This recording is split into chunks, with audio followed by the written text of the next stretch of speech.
The second topic of this lesson is about forms. Now, forms are very important in web development. You'll see them everywhere, whether we're talking about login forms, sign up forms, contact forms, or forms for any other purpose. Usually we use forms to collect information from the user and then send it to somewhere on the server so we can process that information.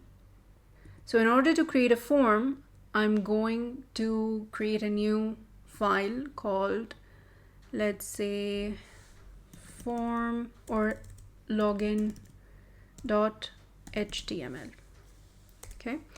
Now, the purpose of this file is going to be to show a form for the user so they can log in. It's not going to work because we're just creating the front end right now using HTML alone.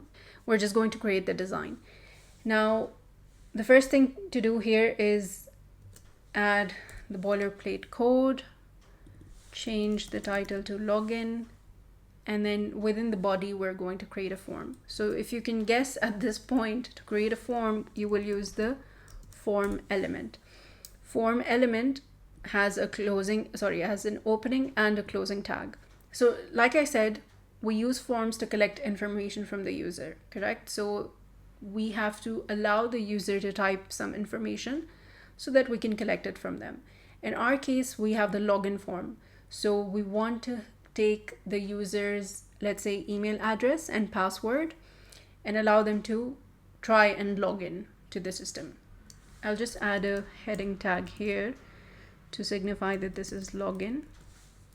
And if you refresh here, nothing happens. You're still seeing the index.html. What you can do is you can close this and run it again. And this time it's going to open from the login page. Or after we're done with this form section, I can show you how to link pages. Or you know what? Let's just see it right now. So if I go to index.html, I can just create a hyperlink. We've studied this before. Name it login, and then href, please go to login.html. So if I refresh this, go to index.html, you'll see a login hyperlink or a link that says login. Click on it and it takes you to the login page. So now we can work on the login page here to create the login form. The first thing we need to add is a way for the user to give us their email address and a way for the user to give us their password. Okay. We use something called input, which belongs to the form element. So input, and then close it like this. Input element does not have a closing tag. It is self-closing tag. So any tag that does not have a closing tag and you just close them using this part, which you can see in the meta tag, if you just close it using this way, slash and then bracket, this is called a self-closing tag. If I refresh the page here after saving that code, you can see that there is a small space where I can type. This is called input element. Input element allows the user to write text in a space that is provided. Now, this doesn't make really sense.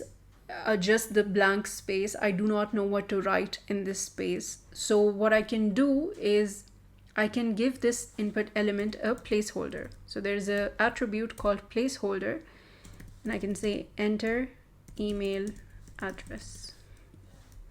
If I save that, refresh, now the user knows, okay, they need to enter their email address, so they can write something as, for example, their address, example.com,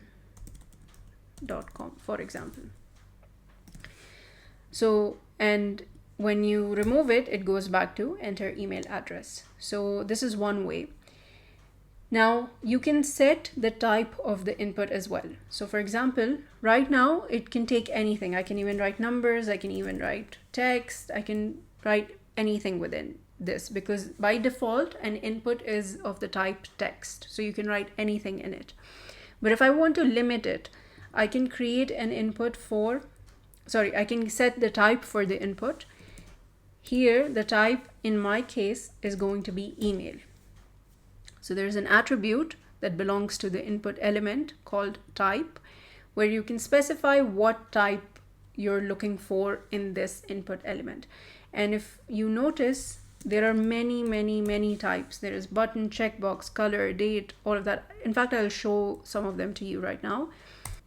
You can have another input type just for demonstration purposes. I'm showing this to you.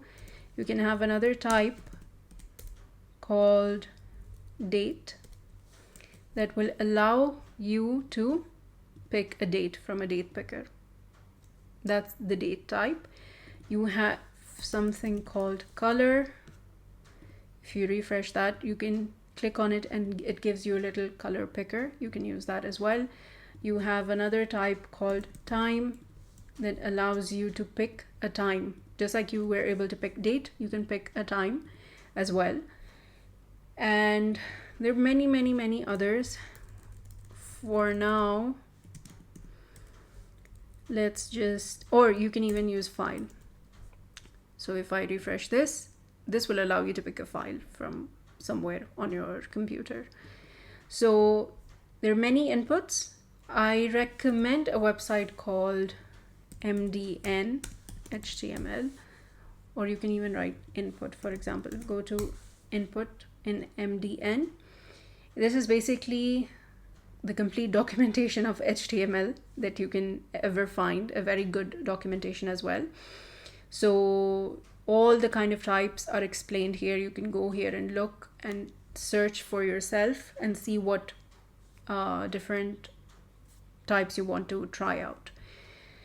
Okay, so that is type for email address. Now we need another input to get the password, correct? So I will add a placeholder, enter password, save that, go back, refresh, and now you have email and you have password. But if I type password, I can still see that it is like my password is still visible. Usually when you create password fields, you keep them or you design them in a way that when you type your password, it doesn't show up as the correct, as your original password. It shows up as stars or dots. So how can we implement that? Through the type attribute, which is password. And if you now refresh and try to enter anything, it will be replaced by dots. So that is password, email and password. And now if you try to make it work by typing an email and a password, there's no button to click. Usually forms have buttons, and those buttons, what they do is they send data to the server for processing so that you can go to the next page or whatever you want to do with the data. So there's another kind of input type which is called submit, that allows you to actually submit the form. Submit the form just means send it to the data for processing. So this is the email, this is the password, click on submit, and now it will tell you, please include an @ in the email address. This is missing, like just because we put the type as email, it is doing some little validation for us, which is good, because if this was sent to the server, it would be wrong because this is not even an email. So for example, m@example.com, click on submit. Nothing happens right now. I mean, you can't see anything happening right now, but I'll show you what really happens on the back end. Now, the button really says submit. I don't want it to be called submit, so I can use something called value and change the value, and I can say login. So now the word login is going to be displayed instead of submit. Now, this looks okay, but usually you will notice that you don't just have these boxes and buttons in your forms. You have some text representing what each box requires. So for example, here it says enter email address, but it would be nice to have some text also that says email address. So for that, we use something called label. Okay, label, and then we say email address for this case. Save, refresh, and now you can see it says email address, and then you have a little box to write your email address, so that even if you type something here, you know this is an email address because of this label here. The same thing I'm going to do for password. I don't know why I keep trying to say passport instead of password, but anyway, so password, refresh that, and you can now see password here, and then the button login. Now we don't usually leave it like that. You don't usually just create a label and an input and leave it like that. You need to link these together so that your code knows that this label is representing this field or this input. So what can you do? You can link both of them. You can link the label with the input. How do we do that? You need to give your input an ID. ID is nothing but a unique identifier to find out something amongst everything else. So for example, if you are a student at school or university, you have a student ID given to you so that you can be identified amongst all the other students. Similarly, we're going to give this an ID. When you try to give an ID to an attribute, you need to create a unique name. So in this case, I'm going to just name it email because I know nothing else is going to be named email in my code. So that's email. So you create an ID, okay, and then in the label, you're going to add a for attribute and use the same name as you gave for the email ID. Sorry, as the same name that you gave for the ID here. So in this case, it is email. The same thing for password. Just create some space between them. Same thing for password, ID, password, and then for password. Now, if you save and refresh, you can see that if I click on this, it kind of brings this up, like it kind of highlights this for me. And if I click on this, it highlights this for me because now the label and the input are connected. So this is the way of creating inputs in your form so that you can collect information. You need to have a label, you need to have a input, and you need to connect it using ID and the for attributes. That is how you basically design a form. But now how does it work? So for example, when I click on the button login, what happens? Right now, nothing happens. And one more thing, sorry, I forgot to mention this. So let's say I don't want the user to be able to click on the login button without providing any details. So what I can do is I can make these two inputs required. When you just add the word required in an input, what happens is, if I refresh this, if you click on the submit button, it will not allow you to submit because you need data in both of these fields. So for example, if I write the email here and I try to press on login, it will still give me the error because it still requires the password. So if I write the password and then click on login, it's going to work, but nothing happens. You're seeing the same page again and it refreshes the page and the data that you provided goes missing. So we're not going to look at the backend for now, but this is what happens in simple words. When you create a form, you need to mention the action it's going to do, or where is the form supposed to send the data that it's collecting. Usually this is another URL path or another file that it goes to, but whatever it is, for now I can just go to /server, for example. server login. When the person or when the user clicks on the login button, I want it to go to /server login. There's nothing there right now, but I just want you to see what happens. So click on login. You can see that it's trying to go to something called server login, but it doesn't exist. If you had code written for server login, which is usually on the back end, this will work, but I just want you to see some things here. One thing that you want to always do when you create your inputs is, just as you create the ID, also create something called name with this same name. Usually you can use whatever name you want. I can just write E as well, but it's preferred, I mean, at least I prefer to keep the names same as the ID, because then you don't get confused. So email. If I save this, go back, or you know what, refresh, go back, refresh, and I'm at example.com, password, login. You can see right now it is sending the word email and the value of email to the server. It is trying to send the email, the word email and its value to the server. Now, why is this happening?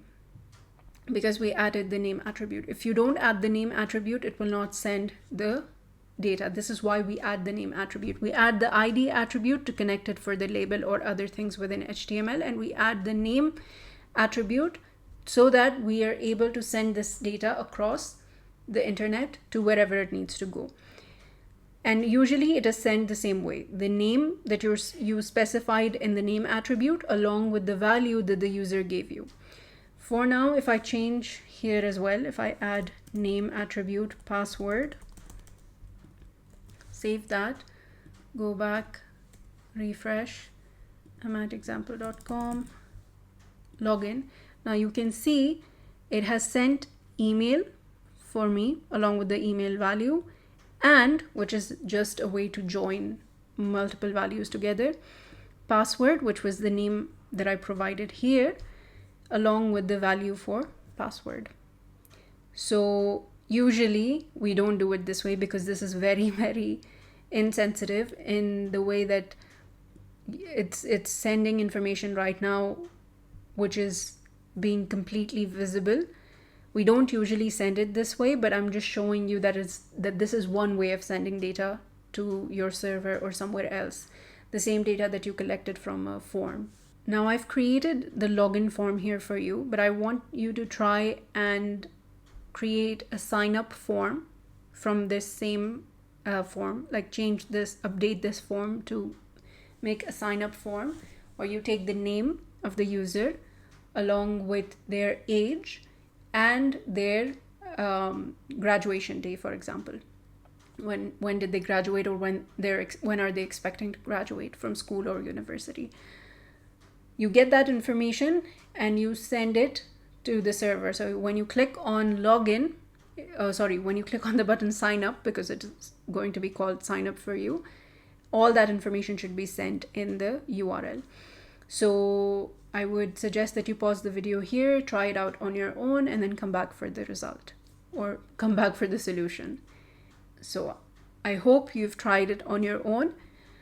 Now, the first thing you would do is change the title to sign up.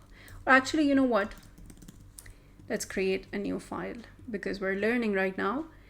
I'm going to add a link here for sign up. Go to signup.com. We don't have, not .com, .html. We don't have this file yet, so we'll create one here. Save that as well. And then we can open it in a new tab. And then the same thing here, call it sign up. And in the body, we're going to create, first of all, a heading for sign up. So we know this is sign up page, and add a form. In the form, we can use input for name. So placeholder, enter full name, and then type will be text, and then add a label, full name, give it a 4 value name, and then ID name and name attribute, because we need to send it. So send it to the server. If you don't add the name attribute, it will not send the value to the server. So this is going to be name as well. So that's one. Then we have the email. So okay, actually just email right now here. Input, placeholder, enter email. Type is email. I want this to be required, so I'll add required here, required here. ID is email, name is also email, and then 4 is email. 4 is always the same as the ID that you provide. Then we have label. Actually, let's just copy the password and also the button, because we can just change things for the button as well. So this is password, enter password, submit, sign up. And we also needed to take the age of the user, right? So label for age, and then we can provide an input that has placeholder age, type is number, ID is age, name is age, and it is required. Okay, and then placeholder, let's change it to enter age, and then the same but for the date of graduation. So grad date, graduation date, enter graduation date, the type is date. This is same as this. This is why it's convenient. If you give them the same names, you don't have to come up with new names. If you save this, refresh, there's a sign up link. Click on sign up and you can see it takes the name, it takes the age, graduation date, email, password, and then sign up. Now they're all on the same line. One trick you can use to break them up on a different line is to just add break, which is BR tag, which is self-closing as well. So break here as well, break,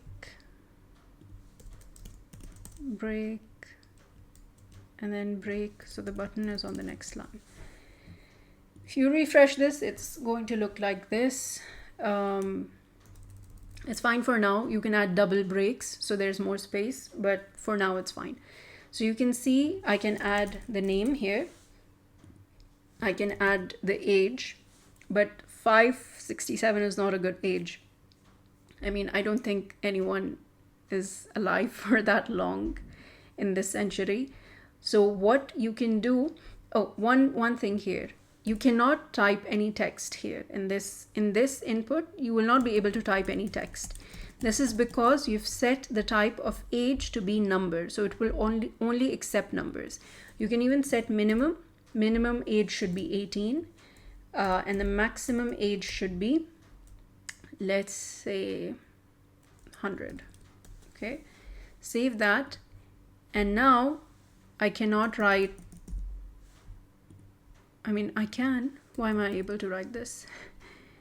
Anyway, if you write 100 here, for example, you cannot press this arrow to go above, and then you can press the down arrow to go to a different number, and the last number you'll be able to go to is 18. If you go below, try to go below that, it will not work. So here I can type a name. Here I can enter my age, whatever my age is. That's not my age, but whatever it is. Then what is your expected graduation date? You can add that. It can be in the past, it can be in the future. And then here, the email and the password. If you click on the button sign up, you can see it didn't go anywhere because we didn't add the action. Let's say go to server, sign up. But here you can still see that it is sending the name, it is sending the age, it is sending the graduation date, it is sending the email and the password. So this is how it should work, basically. So this is how it works. You can create form, take information and send data to a different place for processing it. We're not concerned about processing it yet, but there are different ways of doing that as well. That comes under the backend part of web development. We've done this. Now there are many other input values that you can use, input types that you can use. I'll show you some more examples that can be useful. One of them is basically a radio button. So you can have input type radio. Now in radio, you get the radio buttons. For example, I can show it to you here. We can say that this is a radio button. I can give it an ID for example, male, and then I can create another radio button and give it an ID female. Now, both of them have different IDs. This is male and this is female. If I show you here, it just shows two different buttons and I can click both of them, which is not how it should work. So we need to give them labels. So for each of them, I'm going to create a label. This will be male and this will be female. And remember, we need to connect them, right? So this will be for male and this is for female. So you save that, refresh, and now you can see male and female, and you have two radio buttons. And I'll just put a few breaks here so it's a little more visible.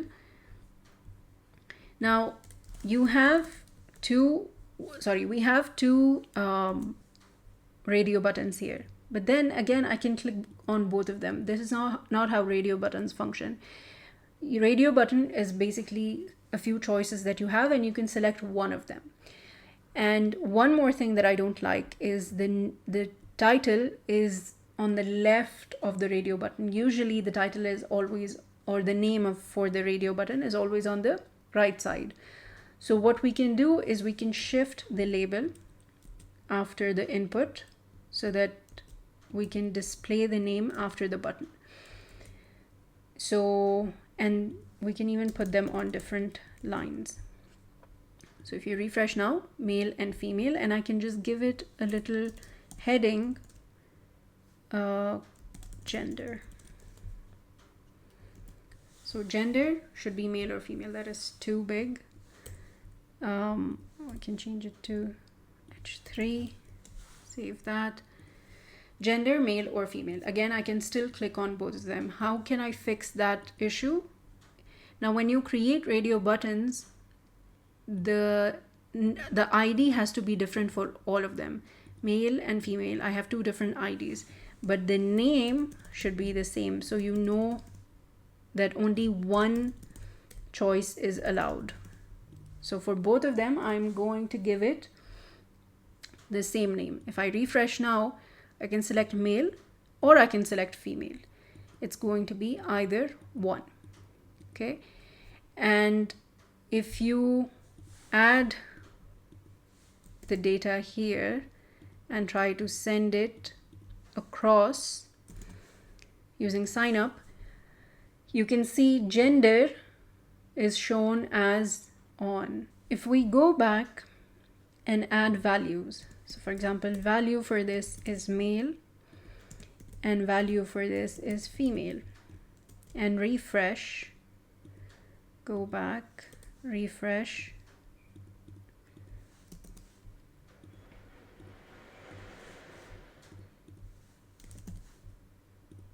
click on sign up. Now you can see the gender has the value female.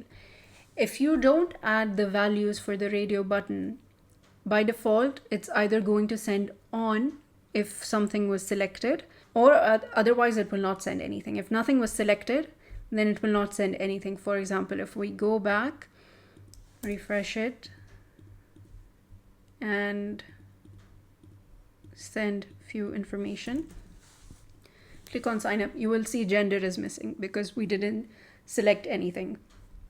You can also do something, you can also add an attribute called checked to, by default, check a specific radio button. So that is radio button, very useful. We have something called checkboxes. It is different from radio button in the sense that in radio buttons, you can only have one thing checked, but in checkbox, you can have multiple things checked. So for example, H3, let's call it subjects, and have an input type checkbox with ID, let's call it math, and in label for math is math. And then here, since we want to send the value to the server, if it's checked, because both radio button and checkboxes work the same way. If you check something and it doesn't have a value, it will not send the name of the value, it will just send on. So you need to provide the value, for example, math. And here, if we refresh this, you can see subjects and it has math, and I can select it. I can have another subject called computer science, comp science, or computer science. And then here, computer science, and ID is comp, for example, ID is comp. The name, the only difference between radio button and checkboxes, the name has to be different. In radio buttons, the name should be the same for each of the options that you're giving, but for checkboxes, the name has to be different. So name, I'll name it math, the same as ID here, and name, I'll name it comp. Okay, save that. Now, if I select math, for example, and add all the details,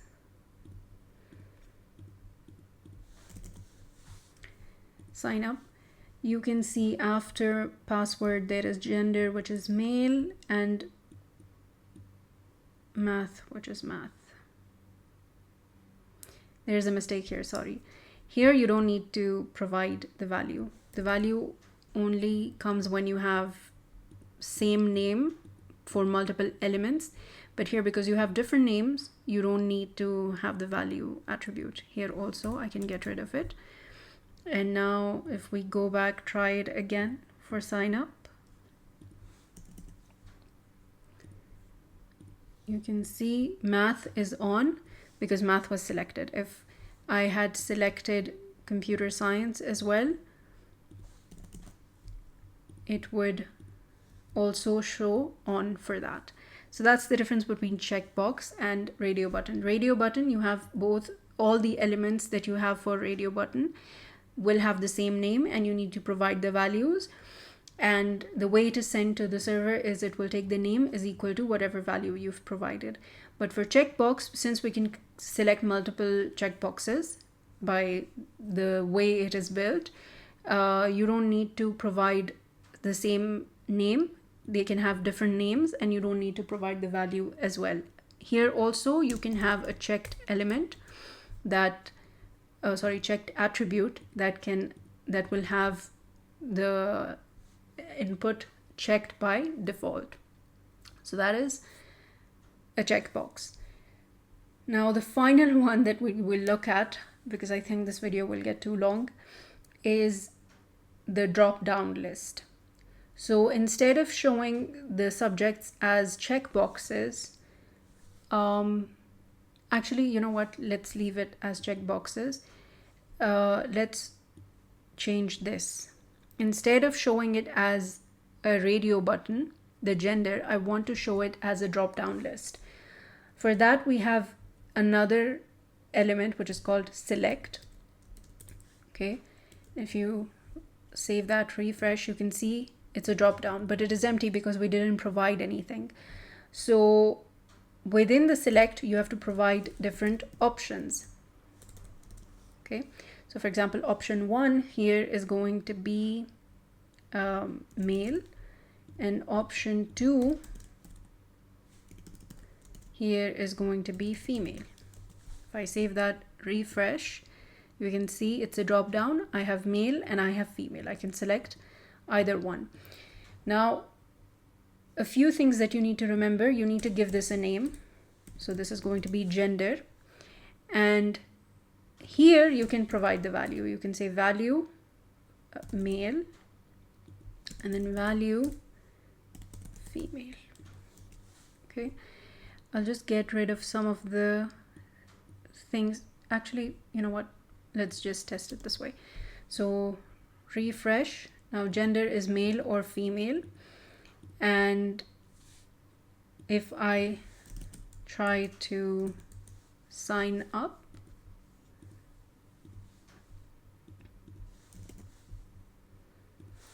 you can see gender is male because male was selected. Gender, if it was female, if female was selected, it would show female. So here, instead of using radio buttons, we've used select, which allows you to have a drop down, which gives the same effect like a radio button. You have different options within select, and you can even add, for example, a disabled option. So for instance, I can add another option here, which says select gender, select your gender, and it is disabled. So if I save it, refresh, you can see there is something called select your gender, but it is disabled. I cannot select it. I can either select male or female. So that is how you would create select or drop down fields in a form. Now, one thing that I want you to try is, for example, when we go to Google, so google.com, I've shown this in the first lesson. If you go to google.com, search for Apple, you will notice that google.com goes to somewhere called /search. My God, it goes to somewhere called /search $Q and then Apple. Okay, which is something very similar to what was happening here. So if I use this as an example, click on login, you will see it goes to server login $, and it then sends your details. The same way here, it's going to /search, but then the name of the attribute, the name of this form, this is also a form because you're typing some information, right? So here you've typed Apple, right? So whatever was typed here is sent through Q, and in this case it is Apple. If I change this to, let's say, Samsung, you have Samsung here. Now let's try to mimic this in a form that we create. So for example, I can create another file called google search.html and add the same information, Google search, and then create a form. Add a label first of all, because we always need it. So label search or Google search for Q. Why Q? I'll explain it in a minute. And then you need input, which has ID Q, name is Q, and type is text. And you can even add a placeholder, search on Google, and make sure this is required. And then have an input, submit, type submit, so you can submit the form, and I will just rename the button to search. And if you notice here in Google, oh, I closed it. In Google, if you search something, it's going to the path called /search, right? But what I'm going to do is I'm going to copy this whole thing from here. So in the action for my form, I will say, please go to this specific URL. Now, if we save this and try to go from here, for example, search, this is search, Google search HTML, Google search. I'm just trying to link it on my index.html. This is usually how websites are built. Or on a web page, you have different links. For example, if I click here, I can go to sign up. If I click here, I can go back to the main page. So these are just links that you attach to your file, so you can go to the same, to different places in the same website. So for example, if I go to here, index.html, I have something called Google search. Click on that, and right now let's type Apple. Click on search and it goes to Google search. And that's all because it's actually redirecting to the search place where Google normally sends search requests, and because you've named the element Q. This is how Google search is working. It's because we're sending it to the same URL that Google sends the search requests to, and we've named our input Q, and through the form submit, it just sends the value that you're trying to find. So if we go back, refresh this, search for, let's say, Samsung, it goes to the Samsung search. You can even try it out, try out the same search technique for, let's say, YouTube. If you try to search something on YouTube, for example, Apple, you can see it is actually redirected to /results. So this is going to be the path. So instead of google.com search, it's going to be /result, and the name is obviously after the question mark and before the equal to. So instead of calling it Q, we will call it search query. So wherever you see Q, just replace it with search query. Now if we go back to Google search HTML, search for, let's say, Samsung, click enter, and it actually goes to YouTube and searches for Samsung for you. So that's the power of forms.